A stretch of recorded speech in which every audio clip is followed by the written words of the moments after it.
सूरज रात के आगोश में सोने को तैयार था और हम दूर की एक ननद की बिटिया की शादी से लौट रहे थे। पतिदेव गाड़ी चला रहे थे और दोनों बेटे गाड़ी में पीछे बैठे शादी के तमाम खट्टे मीठे किस्सों को दोहरा रहे थे। बारातियों का नखरा, फूफा जी का गुस्सा, दादी का झुमका, बुआ का ठुमका, सभी कुछ शुमार था उनके किस्सों में, कहानियों में। पर फिर भी न जाने क्यों मेरी आंखों में नमी थी। आज हम सभी के बीच में उसकी कमी थोड़ी खली थी, जो कुछ बरस पूर्व अजन्मे ही मुझसे जुदा हो गई थी। कि तभी मेरी नज़र सामने खड़ी उस खौफनाक रात पर पड़ी, कभी न खत्म होने वाली वो सुनसान सड़क और उसके दोनों ओर साथ साथ चलते घने पेड़ों की झड़ी थी, जिसके बीच हमारी कार स्याह सन्नाटे को चीरती तेजी से दौड़ रही थी। कि तभी पटाखे सी एक आवाज आई, धड़ाम।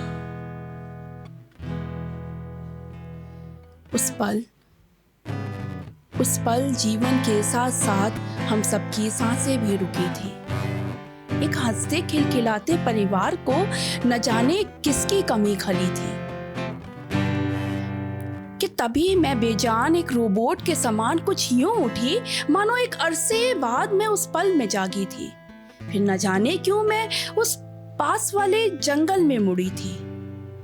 जंगल बहुत डरावना था, वहां कुछ दिखाई नहीं दे रहा था, बस झींगुरों की झुंझुनाहट, दूर से आती एक सुखबुगाहट, पत्तों की सरसराहट आज जैसे कुछ कहने को आतुर खड़ी थी। अभी मैं कुछ समझ ही रही थी कि पीछे से एक आवाज आई, माँ। पलटकर देखा तो वहां फटे चीथड़े कपड़ों में एक छोटी सी बिटिया खड़ी थी। उसके बिखरे उलझे बालों के बीच से झलकती बड़ी बड़ी लाल आंखें, सूखे होठ, चेहरे पर अनगिनत अनकहे अनसुलझे सवाल मुझे अंदर तक साल रहे थे। मेरा हलक सूख रहा था। मेरे शब्द जैसे मुझसे रूठ कर कहीं चले गए थे। मुझे यूं अपनी ओर अवाक ताकते वो बोली, माँ, पहचाना नहीं? हम तुम्हारी मुनिया, जिससे तुम करती थी घंटों बात।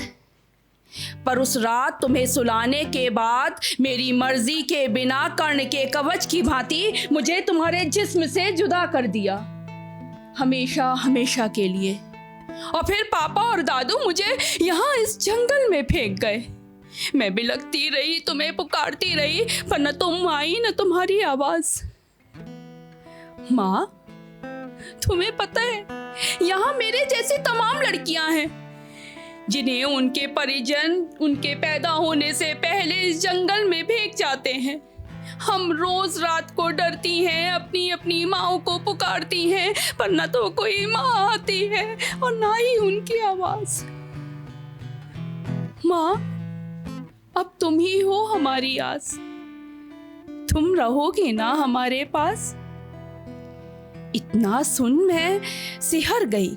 वहीं उसके पास अपने घुटनों पर बैठ गई और बिलख कर उसे अपने गले से लगा लिया। उस पल मेरे दांत भिज रहे थे, मुट्ठी बंधी हुई थी, शरीर अकड़ रहा था। कि तभी कोई कंधे से पकड़ मुझे तेजी से हिलाने लग गया। अरे सुनो, क्या कर रही हो? क्या हुआ है तुम्हें? मैं अचानक से जागी तो देखा पतिदेव कुछ घबराए से खड़े थे। मैं उन्हें छू छू कर पूछने लगी, आप ठीक तो हैं? और मेरे बच्चे कहाँ हैं? और वो कहाँ है?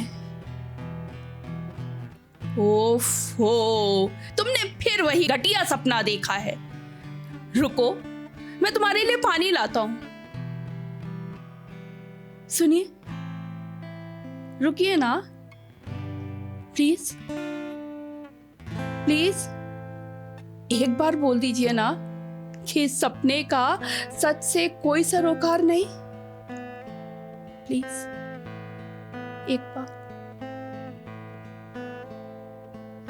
शुक्रिया।